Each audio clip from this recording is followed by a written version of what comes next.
મથેણમ વંદામી ગુરુદેવ, અમે આપના દર્શન માટે આવ્યા છે. આપને કચ્છમાં પધારવા વિનંતી કરીએ છીએ. કચ્છની ધરતીને પાવન કરવા આપને આમંત્રણ આપીએ છીએ.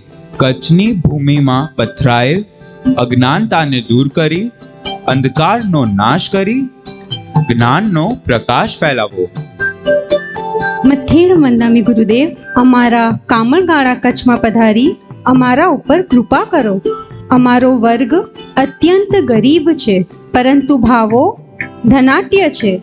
આપ જો અમારી ભૂમિ પર પધારશો, અમારા ઉપર અનંત ઉપકાર થશે. કચ્છમાં રહેલા સરળ ખેડૂતોને આપના જેવા જ્ઞાની મહાપુરુષની અમી દ્રષ્ટિની જરૂરત છે.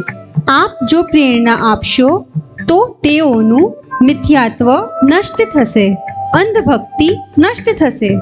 આપ કૃપા કરો. કેટલાય ભૂખ્યા જાનવરોના ભોજન બંધ થઈ ગયા છે. અનુકંપાનું ખંડન થઈ રહ્યું છે. અંધવિશ્વાસના કાળા વાદળો બધેય છવાઈ ગયા છે.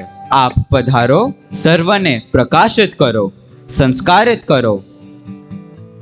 અમે આપની વાણી સાંભળી છે. આપનું જ્ઞાન અજોડ છે. આપની દ્રષ્ટિ દૂરંદેશી છે. આવી નાની ઉંમરમાં જે પ્રાકટ્યપણું આપે પ્રગટાવ્યું છે તેને કચ્છ ભૂમિ તરસી રહી છે. પધારો ગુરુદેવ, પધારો. પધારો ગુરુદેવ, પધારો. ધર્મ આશીષ, તમારી વિનંતી મેં હૃદયપૂર્વક ધારણ કરી છે. અમે નિશ્ચયની ભાષાનો પ્રયોગ કરતા નથી, તેથી હું તમને વચન નથી આપતો, પણ મારું લક્ષ્ય રહેશે. જીન શાસનની સેવામાં પોતાનું જીવન અર્પણ કરી હું મારી જાતને ધન્ય અનુભવીશ. આપ નિશ્ચિંત રહેજો.